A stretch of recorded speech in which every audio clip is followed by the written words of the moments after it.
எல்லா பாவங்களையும் அல்லாஹ் நீக்குகிறான் அவனிடத்திலே தௌபாவை கொண்டு வந்தால்.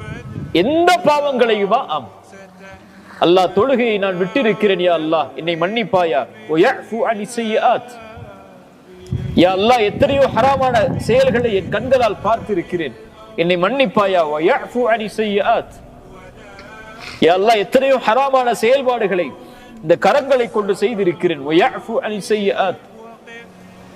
அது எவ்வளவு பெரிய குற்றமாக இருந்தால், அது ஷிர்காக இருந்தாலும் கூட மரணத்திற்கு முன்னால் அல்லாஹ்விடத்திலே மனம் திரும்பி தௌபா செய்து, யா அல்லாஹ் இந்த பாவத்தை விட்டு விலகி உன்னை நோக்கி நான் வருகிறேன், என்னை ஏற்றுக்கொள். யா அல்லாஹ் இந்த உலகத்தை பற்றி நான் கவலைப்படவில்லை, என்னை சுற்றி இருக்கக்கூடிய மனிதர்களை பற்றி கவலைப்படவில்லை, அவர்களுடைய விருப்பையும் பற்றி கவலைப்படவில்லை.